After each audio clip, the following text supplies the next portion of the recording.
Welcome back to another season of the Goat Surf Club.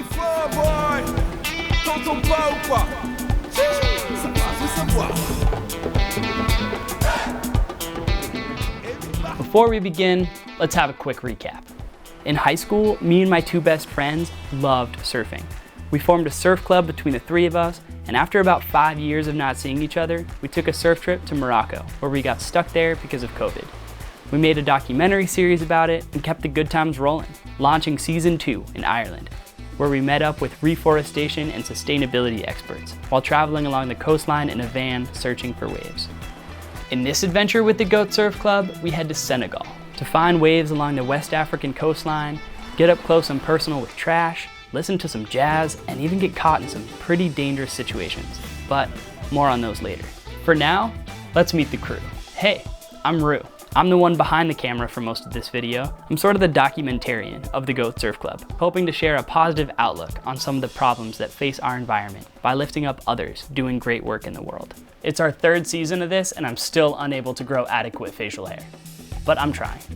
This is Ben. Ben's big heart and thoughtful personality makes him the perfect travel companion. But for Ben, these trips aren't just about chasing waves. Ben's traveled all over the world, and his empathetic approach and genuine interest in new cultures is so beautiful to watch. Plus, his adorable little smile just wins over the heart and minds of everyone we talk to.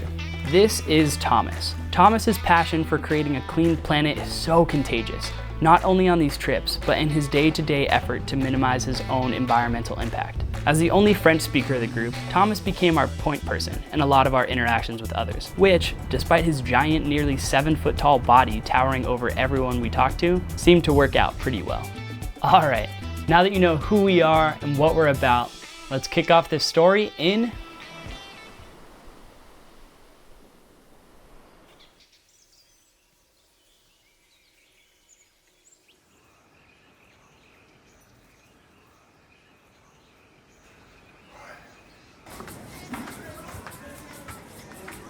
So on all of these trips with the GSC, it seems there's some sort of surf tax for us to have to pay to enjoy the waves we get to surf. Morocco, crowded, I got a board to the face because of it. Ireland, we had to find random pockets amidst the crazy, crazy wind.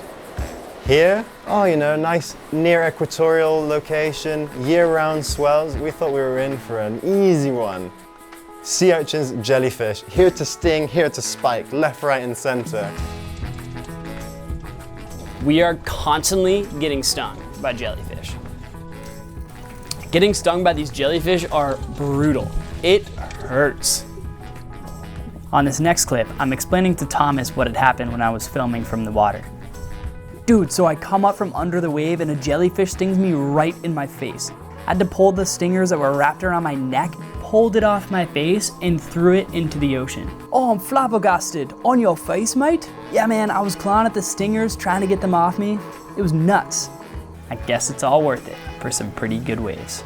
So the wave is pretty awesome. It picks up out of nowhere. It's right over rocks. It's just like this beautiful, peeling, perfect every time. It's almost like a wave machine. And like, even though it's so shallow and when you come off the wave, your back's like on rocks, when you're floating there, it's just so perfect that you have so much confidence in yourself to pull in every time and not mess it up and hurt yourself.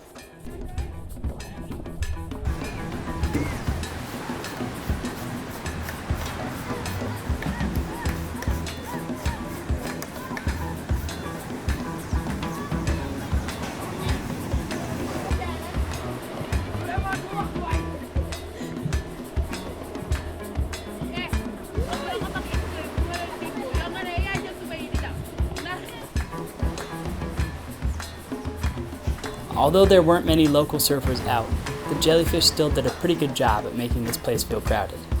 Here are those local jellyfish taking Ben out while he's on a wave. But it was time to say goodbye to the jellyfish and say hello to some real people. So we headed in and made our way to the Plastic Man. This is Modou Fall, also known as L'Homme Plastique, or in English, the Plastic Man. Modou is an environmental activist who is best known for raising awareness for plastic pollution by donning a colorful costume made of plastic bags. However, his passion for the earth goes beyond just wearing this costume. He's creating a lasting impact for his community by repurposing an old trash dump as a green space and invited us to spend the day with him there.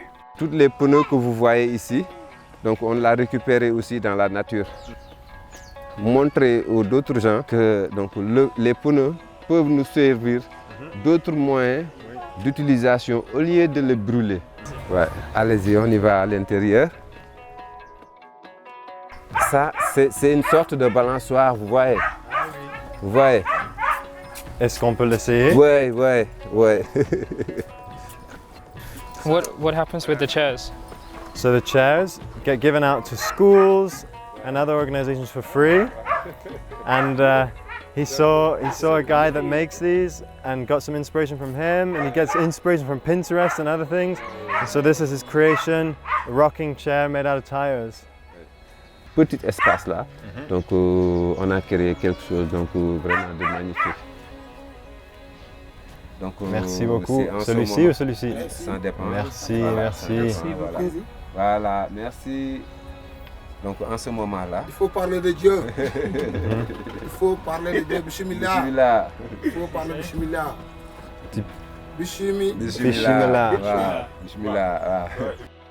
Donc au début c'était un peu difficile, donc toutes les portes sont fermées pour moi. Oui, parce qu'il y avait les industries de plastique donc, qui couraient derrière moi. Il y a beaucoup de menaces, donc les gens disent qu'il est fou.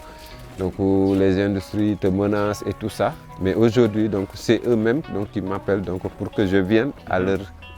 Et si l'environnement, on ne le respecte pas, donc tout le monde va souffrir. Qui respecte et qui ne respecte pas. Donc l'essentiel, c'est tout le monde va s'unir nos forces. Rien que pour la préservation de la planète. Donc on n'a pas besoin de discours. On veut vraiment donc, des réactions immédiates. Et encore aussi, on a l'habitude donc, chaque visiteur qui vient ici, avant de sortir, il va planter un arbre. Bah, est-ce qu'on peut le faire? Tu vas planter un arbre. So, they have a tradition. Anyone that comes to visit here has to plant a tree before they leave. So we're going to plant a tree. L'Homme Plastique has focused all his energy into Senegal. He's been here for 25 years fighting for the country he knows to make it clean.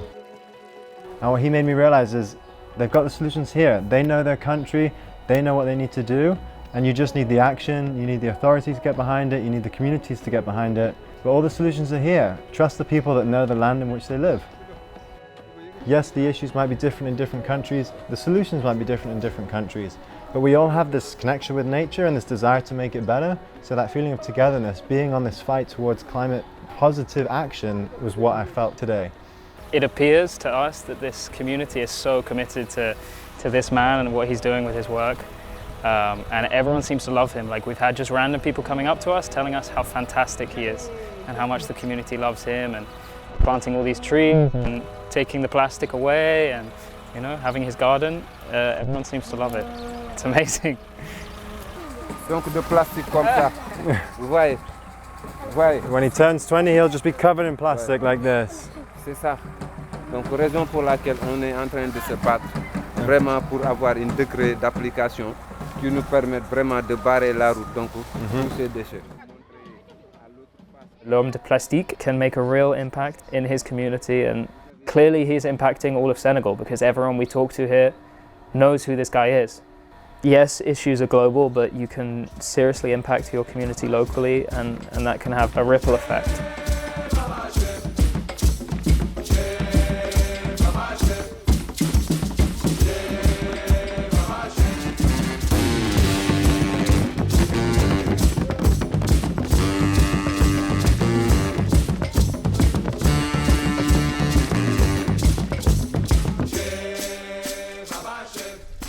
If there's one piece of wisdom we can take away from the Plastic Man, it's that positive environmental change begins at home.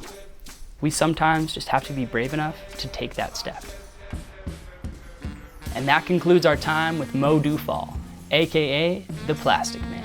But stay tuned, because on the next episode of the Goat Surf Club in Senegal, we connect with Babacar, the head of the Surfrider Foundation chapter here in Dakar, and learn about what we can do when this plastic makes its way to the ocean. And despite the sea urchins and jellyfish, we, of course, had to keep searching for more amazing waves.